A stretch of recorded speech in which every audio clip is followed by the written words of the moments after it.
Hello, everyone. Happy Sunday. I hope you are all doing very well. Hope you had a great week. I just wanted to get back on. It's week 2 of the vlog. Really excited to keep this going. I've been thinking about things all week and mainly wanted to touch today on, and probably seen me post a little bit off and on, and throughout the week, I'll post here and there. Probably won't be daily, but there will always be this weekly Sunday vlog, just kind of wrapping things up and touching on something that either happened this week, this past week, or things that I've been thinking about. So, as you can see, my YouTube area has changed for the week. Kaylin is working on redecorating her room, which she does often. So I'm letting her and Jerry work on that. Kaylin's my youngest, Jerry's my husband. So they're working on that, and I just wanted to come out here and have some quiet time because otherwise I wouldn't get it. And I'll get this all together. What works for me, I might make a space in our basement. But for those who don't know, we purchased a house here in Louisville last year when we moved, and we've been renovating it. So still working on it. There's not really a perfect place to do a YouTube video and shoot it and have something nice in the background. So that'll come. I'm probably going to create a space for this in our basement at some point just to have cute little background and decorate it. I know it doesn't have to be too extra, just something simple. That's something I definitely want to do. But this is actually perfect. This is a perfect setting for this week as I want to talk about independence and what happens when you no longer have the freedoms and abilities to do things that you have always done, right? So, one of them being driving. So, let's take it back a little bit. I like to tell stories from my childhood. That's how I started week 1. If you haven't watched week 1, please go back to the video. It's not that far back because this just started. So go back one video and check out my intro. You'll see my family, why I'm doing this vlog, and just welcoming you to my channel. Again, this is all things related to my family. I'm not an expert. This is things related to my dad's journey with dementia. So welcome to Dementia Daughter, for those who didn't join us last week. But yes, please go back and put this together so that you can see where I come from, why I'm doing this, and the whole point of this vlog. Again, I'll just reiterate and repeat, this is selfishly for me. I love the internet. I like social media. It's kind of my outlet in a way, and figured I'd put that to a better good instead of just scrolling all day, to use this as a an avenue for me to let things out, get it out, not hold it in, whether good, bad, or ugly, to share that with you all. So selfishly, this is for me, and in turn, hopefully helping others, because there's a community out there. I hear you, I see you, I know you're there, and this is a place for us. So driving, right? I'm in my Jeep. I'm a Jeep girl. Got my Jeep a few years ago and love it to death. Pretty much living here. I mean, drive all the time, like the practices, school, for the girls, work, whatever, right? Road trips. This is my place. So my Jeep's name is Stella. So you hear me talking about Stella. It's not a person, it's my Jeep, but she's very special. With that, we'll take it back childhood.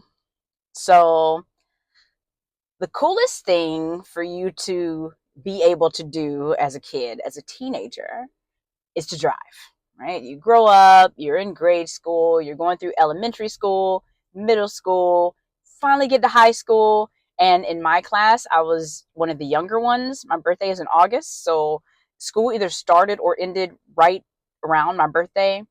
So we were in North Carolina. School essentially started the end of August. And there were kids older than me. So when it came time to start driving, right, people were already driving. They had their licenses or they had their permits. And, I'm kind of in that last group of folks. But learning how to drive with a Robert Best was a thing, like a whole thing. Let me go ahead and put a disclaimer out. I do not know how to drive a stick. Like, I mean, at this point in life, it would probably make more sense. Like, I kind of understand what you listen for and how vehicles work and that type thing. But as a however year old kid I was, because for those of us who grew up in the country, we started driving before we were supposed to start driving, right? You go out to the parking lot, you drive around the neighborhood, you sit on your parents' lap, right?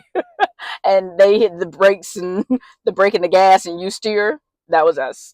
So I had the opportunity, of course, to do that with my dad. He's the driver, right? Yes, my mom drives. She's just fine, but daddy was like the driver. So he taught us how to drive, my sister and I. But I was first because I'm the oldest, right? I'm not sure if this was better for Samantha. It was an interesting experience for me. Robert Best, he's not like the calm, cool, collected type, especially when it's probably overstimulating and frustrating and trying to teach somebody something as big as driving. So, yeah. So, I remember, and my memory is not great. I don't know why. I don't know where that comes from, but there are many things that I have no clue about. I know they happened, but I really don't remember them. That's probably a whole nother topic for another vlog. But I remember, so we lived in a cul-de-sac. So we live in a subdivision. Our street's like the last street. You drive into the subdivision, you just keep straight. Ours is the last street on the left. You drive up the road a little bit, and there's a cul-de-sac. So for a while, there was like a yellow house, a blue house, a green house, and a white house, and ours was the white house. So anywho, there started like 3 houses, and now they're like 6 on that cul-de-sac. So Daddy would like start in the driveway, and he'd go, okay, you can drive. So, we sit there and he's behind us. So we're sitting in his lap and driving. I just remember him, like, what are you doing? What are you doing? Stop. Like, oh my gosh. First of all, I don't know how to drive. So you kind of you have to teach me. So once I learned how to drive automatic, I was like, there ain't no way in the world we're about to do this. We're not rinse and repeat for this. We're not doing this twice. I know how to drive an automatic. I'm good. That's what I'm gonna drive for the rest of my life. And fortunately, that has worked out. I feel like it would be good to drive a stick, but at this point, it would just be for fun. So, but I tell you what, I can drive my butt off. I can parallel park. I can back up. Nothing like quote unquote scares me. It's the other people on the road that scare me. But I love driving. I got that from my daddy. So he did something right. I mean, I turned out okay. I have had one accident, and yes, it was my fault because I ran into this lady in the Walgreens or CVS parking lot right in Clayton. This was in high school, so it hasn't been recent. And had to call daddy. I mean, she was like backing out of parking space, and I didn't see her, or I was backing up. I don't know, but I didn't see the lady. I don't know where she came from. I still don't know where she came from. So whatever. But yeah, when you have to call Robert Best when you hit somebody, it's not a good day. It's not a good day at all. But we made it. So driving was a big thing. I still love driving. It's my outlet. It's my thing that I like to do. It's I just really enjoy it. It's my quiet time. It's the time that I have to myself. I get to just go, right? So it's really cool, and I got that from my daddy. Speaking of speaking on the topic, we'll continue with the driving thing because I keep thinking of stories. My dad also drove because he no longer drives. Drove like a wild man sometimes. I remember going to Virginia or on our way to Virginia. We were on 42, but it was like the old way to get to Virginia. They've changed it now. We would go like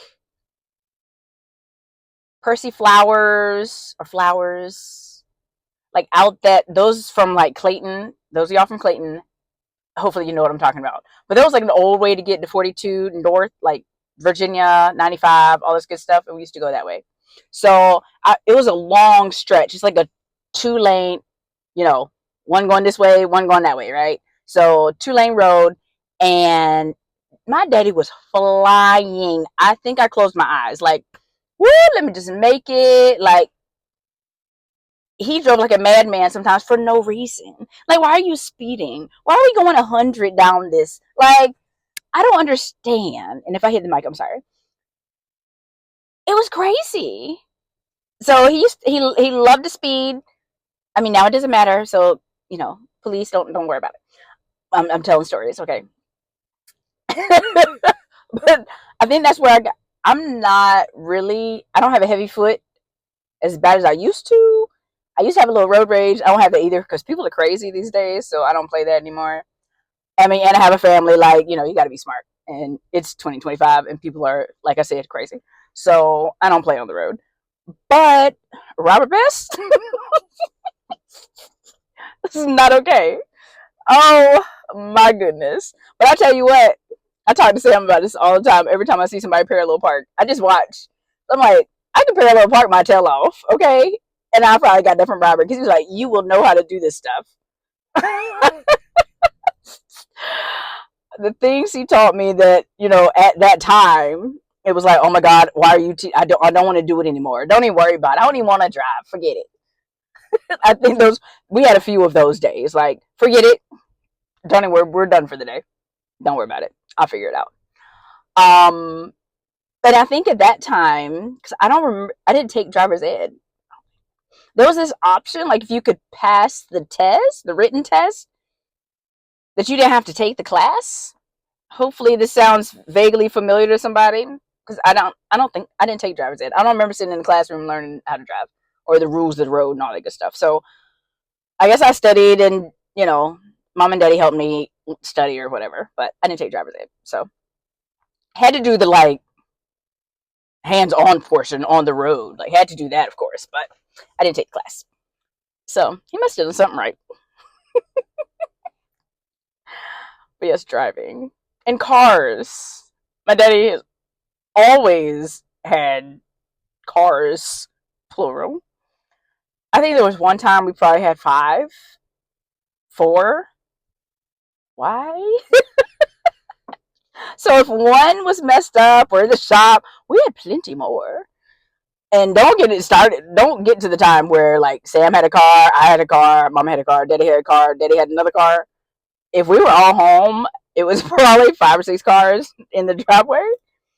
I mean, nothing like fancy, we were probably like middle class or whatever. We weren't like rolling in the dough. So it wasn't all these cars, like these fancy things. But I tell you, they worked and they were reliable. I remember when Daddy would define, we had a Honda Civic. I think it was like a 96, maybe. For some reason that's sticking out. It was green, had a sunroof. And I remember he took it. I guess him and my mom must have gone to test drive or whatever. And you could like keep it for the night or something. And then, if you change your mind, bring it back. I don't know. I remember sitting in the driveway, me and Daddy in the car, and just like, I really hope Mama lets us keep this. Like, it had leather seats. It eventually turned, and she did let us keep it. Let us keep it, right? Like I was paying for the car. It had leather seats, the sunroof. It eventually turned into my car for college, which is also, I don't think I knew how good I had it, honestly. Um, Blessed in that sense. Again, you just don't know what you should be very, very, very grateful for. So I took the Honda, and it was a really good car. I don't think my parents got rid of that for like years.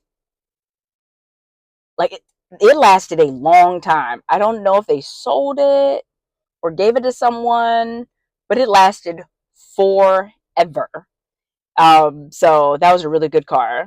Totally believe in Hondas. No, I don't have one, but very reliable vehicles. So we had a Nissan Quest. It was light blue, definitely like the road trip family car. And then me and Sam could both have a seat when we went on road trips, and we didn't have to argue over who would sit where and share a seat together. We probably argued over who would get the middle seat and who would have to sit in the back. That was probably a thing. I feel like me and Sam argued all the time. But not in a terrible way. But like I said before, we're a lot closer now than we were then. I mean, we were, pretty close in age, and I was probably pretty fun to grow up with. So that was pretty cool. I remember the Quest, and we had one of those bag phones. Like, we have cell phones now, but for those who didn't grow up in the 80s, 90s, we had these bag phones, and I remember plugged into like the cigarette lighter. It was legit a phone in a bag. You would open the bag up, the numbers would be there. You would type like ring ring, like. But how did it? I'm not really sure how it worked. I'm gonna have to look that up and get back. I'm gonna have to touch on that again because now that I think about it, do we have like internet connection? Like, how could you use the bag phone in the car? I'm gonna have to look that up because now I'm curious. I do remember it though. So, and you could take it out of that car and put it in a different car. Hmm. Oh, and he had a Bronco, not the Bronco that's the wannabe Jeep right now. Because if you want a Jeep, you should get a Jeep. Again, different vlog for another day. Um, but the Bronco, it was like burgundy and white. I think the bottom was burgundy, the top was white, maybe something like that. And it had like burgundy interior. I remember this vehicle for sure because we went to my grandma's, took a road trip, right? And my grandma Shirley lived in Portsmouth, Virginia. It's like 2.5 hours away, so easy drive. Very easy to get to her and go visit. So, and we actually spent our spring breaks up there. Or was it Easter? Did Easter go along with spring break? I feel like it did for us. So we would spend spring break with her, and she would have a whole cooler of sodas for us. We would have all kinds of snacks. We went and got lottery tickets. Like, hey, grandmas can do what they want, so don't even start. Don't say nothing. Don't say nothing. Yes, we would get little scratch offs and see if we want some money. Oh, we had such a good time at grandma's house. So, okay, anywho, we were going to my grandma's house, and Daddy put the wrong gas into the Bronco. Like, I think he put diesel or something, right? And or whatever. It had to be diesel. It was the wrong one. It wasn't like premium whatever, because then it still would have been okay. The Bronco was not okay. So we had to get the gas like sucked out and all that good stuff. So we had to end up spending another night. I'm guessing. I don't remember the like overnight part. I do remember the Bronco having the wrong gas in it though. So adventures and why these things stick out to me, I don't know, but definitely makes for some pretty cool memories. And to think that my dad's driving days are over. They've been over for years now, and I'll have to ask mom the specifics, like, because I can't remember the year that he lost his license, and the doctors were like, you can't drive anymore, had to lose the license, all that good stuff. He legally cannot drive. I mean, physically can't now, but for a while there, he just they wouldn't let him drive. He was either going to pass out, have a seizure, something dangerous to himself and others. There was a time when he couldn't remember how to get home from places. Mind you, we have lived in the same house for, he has lived in the same house for what, 40, 35, 40 years at that point. And, well, I'm 40, so let's say 30, 35 years, right? For a long time. Up and down the highways to Raleigh, Durham, Chapel Hill, you name it, been all over the streets, right? So there's no reason he shouldn't know how to get home. I mean, we were driving those roads before Waze and Google and Apple Maps and all that mess. Right? Back when MapQuest was a thing, you were printing off your directions getting to Virginia. That's how we got to my grandma's house. Until we like knew it by heart and didn't need the map. So I remember when he first had his driving abilities taken away, and like,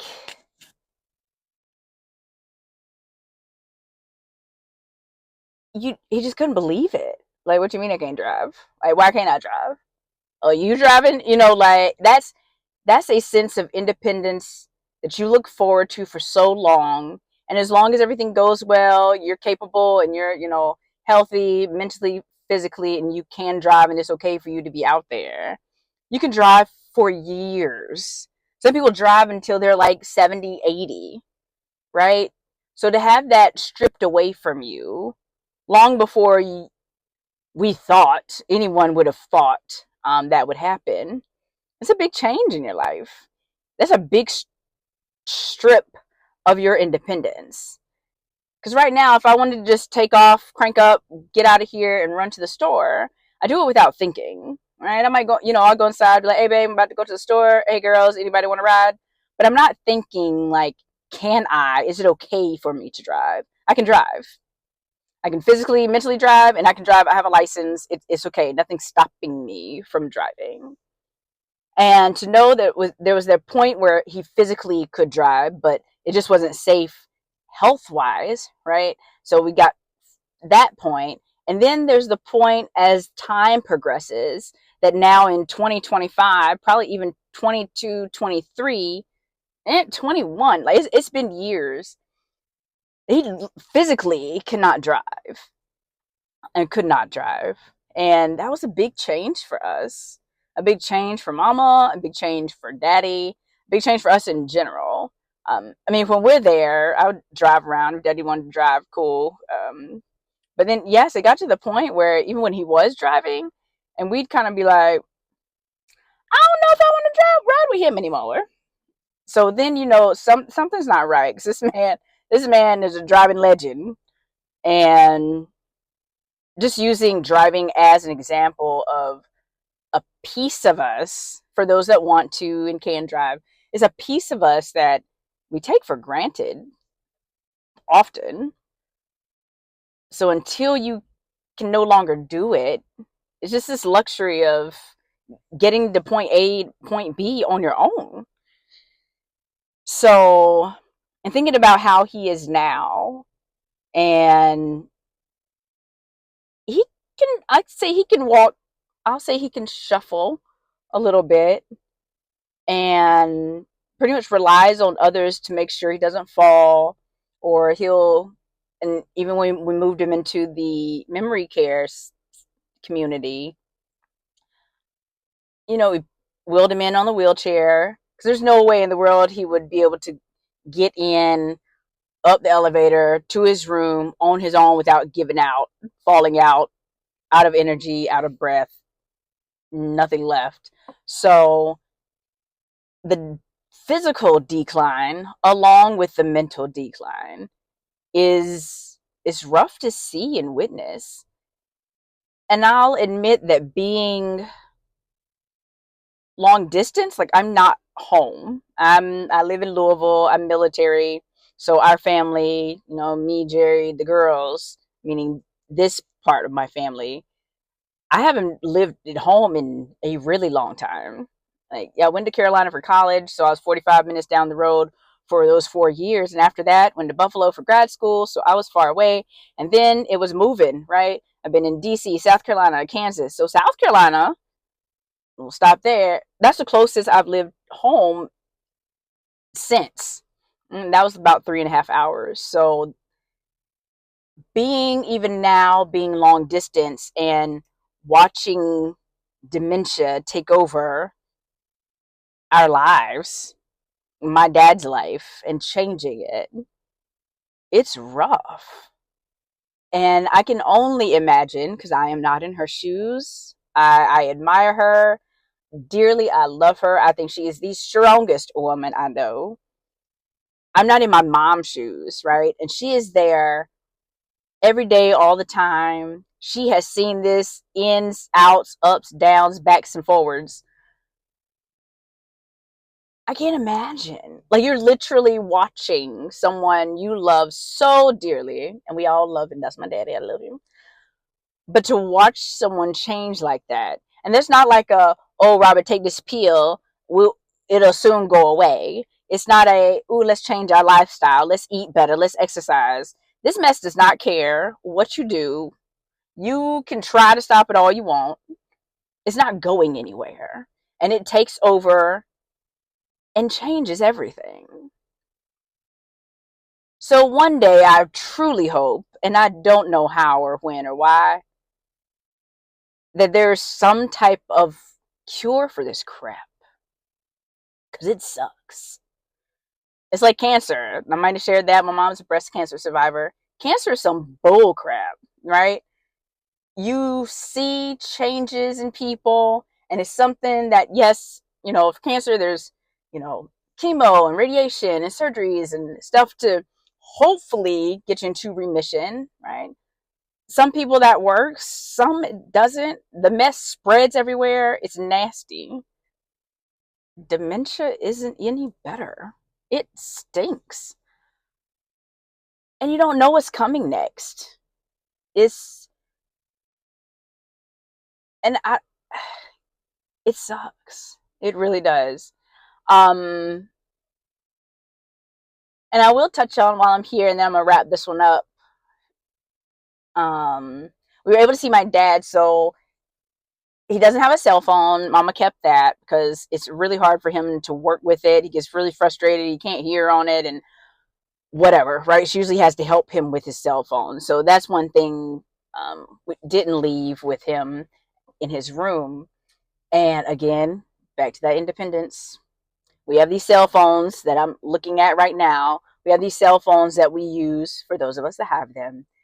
And we're just willy nilly. Like, if I want to call somebody, I just call them. Right? My daddy can't do that. Right now, there's not a landline in his room. Again, he probably wouldn't know how to operate it. You'd probably tell him, and for the moment, he might be halfway okay, but he wouldn't remember. And he would probably try calling somebody and then end up calling 911 or something crazy, right? So, in general, most times at the place he's living in now, they don't really recommend phones unless that person does really well with it and would be okay without assistance. But we were able to, I was trying to, sorry, lost my train of thought, and I was looking at the clouds. So, mom went to visit, and mama has gone to visit at least twice a week, I would think, if not more, since he moved in at the end of last month. And I'll try to share more of that throughout the week with some shorter clips, just so I can show you his room when we moved in and how we set it up. And more than likely going back at the end of the month to North Carolina, so I'd like to show like the building and how the place looks, and um, just because it's like, hey, what do these places look like, and do they smell funny, and do the people look funny? Like, you know what I mean? Like, I'm talking like the staff. You want to make sure your beloved family members are with people who care and look halfway decent, like they have some sense. So, this place we actually pretty much light and comfortable with. So I want to show y'all that. Anywho, so my point was, I got sidetracked. That's why I had notes last time to keep me on point, and I didn't do that today. I was like, I'm just gonna talk off my head, talk from my heart, and go with it. So we got to see Daddy this week, which was really cool. Because otherwise, there's no way for me to contact him as I could. And my sister and I were thinking probably set up like a day, certain time, at least once a week, to have the staff or his care manager to call us so we can see him and talk to him, which would be really nice. But mom was there, and then my sister and I were both getting off work around 4, so we're like, okay, give us a call. So we were able to see him on FaceTime. I posted it, and I'll post it here just so you can see a photo. I did a little screenshot, trying to just snap whenever I can, and I'll do the same when I go home. Again, to document and post and share with you all to see things as I see them. But to see his face, and he lit up, and as he would, I mean, my dad, his big smile and, hey girls, his little hand waving right in the camera like this. It did my heart good. It was so good to see him. And he actually looked really good. His face was all nice. He didn't look like anything was, wrong, or didn't look slim, like they hadn't been feeding him or something. Because I tell you what, we better not have no problems. Better take care of my daddy. But he looked really good. We need to work on getting his hair cut. So I know while we were there, mama scheduled a time for him to go to the salon and get his hair cut. And I don't know if they did that. So if not, somebody out there, I'm gonna need you to go cut my daddy's hair. So if you are in the Raleigh area and you can do house calls, hit me up because my daddy needs a barber. Okay, somebody who can get him all cleaned up and looking nice. Just because he's at a memory care center, don't mean he need to be looking fuzzy. All right, so hit me up. Thank you. So yes, but to see his face and Mama was there and them spending time again, it's different. It's not easy. I know I grin and laugh and all this good stuff, but I have cried my dear heart out plenty of times, and I will continue to do so. But like I mentioned before, there are a few emotions and feelings that can exist at one time, right? And this is truly an example of that.